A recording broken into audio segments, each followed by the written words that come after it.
अस्सलाम वालेकुम नाजरीन, मैं हूं अब्दुर्रज़ाक खट्टी। इस वक्त मैं पार्लियामेंट हाउस के सामने मौजूद हूं। आज आपके लिए एक ब्रेकिंग न्यूज़ लाया हूं। वो ये है कि आज चेयरमैन सेनेट और डिप्टी चेयरमैन सेनेट का इंतखाब होना है। जो 48 अरकान सेनेट थे उन्होंने हल्फ उठा लिया है और तमाम के तमाम अरकान मौजूद थे सेनेट गैलरी के अंदर। जो सेनेट मुंतखब होकर आए हैं सेनेटर्स, उनके जो अजीज़ व अकारब थे उनकी गैलरीज़ भी भरी हुई थी।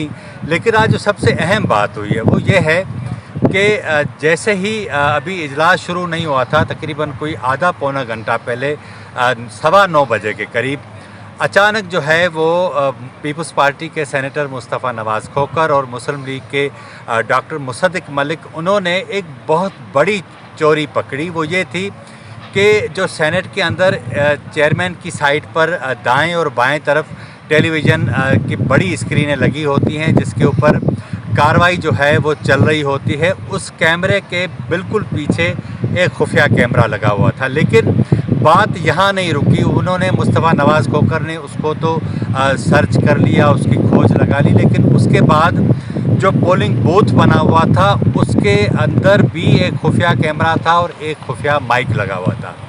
तो अब ये जब चोरी पकड़ी गई उसके बाद उन्होंने शोर डाल दिया। फिर सेक्रेटरी जो सेनेट हैं उन्हें बुलाया, उनके साथ उनकी तल्ख कलामी हुई।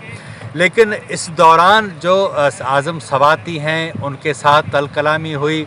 फिर जो है वो शिबली फराज आए, उनके साथ तल्ख कलामी हुई। लेकिन इस सारी सूरत हाल के अंदर जो सबसे अहम बात थी वो ये थी कि कोई भी इस नाकाबिले तरदीद सबूत के लिए डिनाई करने के लिए तैयार नहीं था। ये कहने के लिए भी तैयार नहीं था कि ठीक है हम इसकी तहकीकात करवाते हैं कि ये काम किसने किया। कोई मकसद इस पर बात नहीं हो सकी। अच्छा, होता ये है कि जब सेनेट का ये जो खुसूसी इजलास था हल्फ बर्दाई के हवाले से, सेनेटर मुज़फ़्फ़र शाह जो प्रिजाइडिंग अफसर हैं उनकी सदारत में जब शुरू हुआ तो रज़ा रब्बानी उठकर खड़े हुए। उन्होंने इस मसले पर बात करना चाहिए, लेकिन आज़म सवाती खड़े हो गए। अब यहाँ आप अंदाज़ा लगाएं कि वो कह रहे थे कि भाई 160 वोट आपके कौमी असम्बली में थे जब सेनेट इलेक्शन हो रहा था, तो 169 कैसे निकल आए। अब आप अंदाज़ा कर लें कि ये जो सारी सूरत हाल बनी है इसकी 2-3 बड़े जो हैं वो अहम मुज़म्मरात हैं या अहम चीज़ें हैं। वो ये, एक तो ये बहुत बड़ी चोरी पकड़ी गई जो मुस्तफ़ा नवाज़ खोखर, डॉक्टर मुसद्दिक मलिक, कौदा बाबर, उसके बाद जो दीगर लोग थे अपोजिशन के, उन्होंने पकड़ ली और सारी चीज़ें निकाली। और फिर प्रेस गैलरी जो सेनेट की है उसके सामने सहाफ़ी, उसके अंदर सहाफ़ी मौजूद थे, उनको वो दिखाते भी रहे और ये बताते रहे कि ये कैमरा है, ये माइक है, ये इस तरह की सूरत हाल है।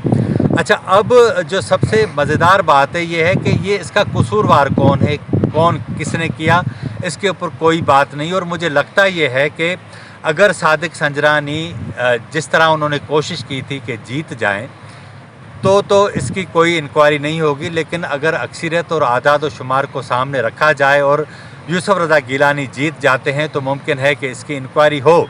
लेकिन आज जो सबसे बड़ी खबर है वो ये है कि आज अपोजिशन ने जो हुकूमत का ये हरबा नाकाम किया है, अब इससे लगता है कि इस हरबे की नाकामी के बाद अपोजिशन के जीतने के इम्कानात बढ़ गए हैं, यूसुफ रज़ा गिलानी के जीतने के इम्कानात बढ़ गए हैं। क्योंकि इसके पीछे दो कहानियाँ हैं। एक तो कहानी ये कि मेरे पीछे बिल्कुल प्राइम मिनिस्टर हाउस है। कल जो है ज़ोराना दिया गया था वज़ीर आज़म की तरफ से सेनेटर्स को। उसमें सेनेटर्स को कहा गया कि वो कुरान पाक पर हल्फ उठाएं और उस पर कहें कि हम हुकूमत से दगा नहीं करेंगे। लेकिन बहुत सारे ऐसे सेनेटर्स थे जिन्होंने हल्फ नहीं दिया कुरान पाक का और खाना खाने के बगैर ही चले गए। एक तो ये। दूसरा जो सबसे अहम इशू हुआ कि रात मियां नवाज़ शरीफ ने 2.25 मिनट का एक वीडियो पैगाम जारी किया। उसमें पहली बार जो उन्होंने एक नए जनरल का नाम लिया और उन्होंने मुखातिब होकर कहा जनरल बाजवा को, जनरल फैज़ हमीद को और जनरल इरफान मलिक का नाम लिया। और उन्होंने कहा कि मरियम नवाज़ को इन्होंने धमकियां दी गई हैं, उन्हें जान से मारने की धमकियां दी गई हैं और उन्होंने कहा कि अगर कुछ हुआ तो फिर ये अच्छा नहीं होगा। उसके बाद जब ये सारी सूरत हाल सोशल मीडिया पर चली तो उस मियाँ साहब के वीडियो पैगाम के ऊपर मरीम नवाज़ ने अपना ट्वीट किया और उन्होंने कहा कि सिर्फ धमकियाँ ही नहीं दी, मुझे गालियाँ भी दी गईं। आप अंदाज़ा कर लें कि ये सारे लोग इस हद तक आन पहुँचे हैं। लेकिन आज जो बड़ी पेशरफ्त हुई है वो ये हुई है कि अपोजिशन को नाकाम करने के लिए एक बहुत बड़ी साजिश थी, वो नाकाम हो चुकी है। अब जो प्रिजाइडिंग अफसर थे मुज़फ़्फ़र अली शाह, उन्होंने वाज़े तौर पर रूलिंग दी। उन्होंने कहा कि पोलिंग बूथ नया बनेगा और उसकी स्क्रूटनी जो है वो अपोजिशन समेत कोई भी रुकन कर सकता है। अब लगता है कि सूरत हाल चेंज हो गई है। पार्लियामेंट के अंदर बहुत ज़्यादा गहमा गहमी है, आपको मेरे पीछे नज़र आ रहा होगा, गाड़ियाँ हैं, लोग हैं। तो आज जो है तकरीबन 3 बजे फिर इजलास होगा और आज गेम लगता है कि तब्दील हो जाएगी। देखते हैं कि क्या होता है। लेकिन मैं चाह रहा था कि आज आपके साथ ये बहुत बड़ी ब्रेकिंग थी वो शेयर करता चलूँ। आज के प्रोग्राम में इतना ही। अगर आपको हमारा प्रोग्राम अच्छा लगा हो तो हमारे चैनल को ज़रूर सब्सक्राइब करें, लाइक करें, शेयर करें और अपनी राय का इज़हार ज़रूर करें ताकि आने वाले दिनों में हम अपने इस प्रोग्राम को मज़ीद बेहतर बना सकें। मुझे इजाज़त दीजिए। अल्लाह हाफ़िज़।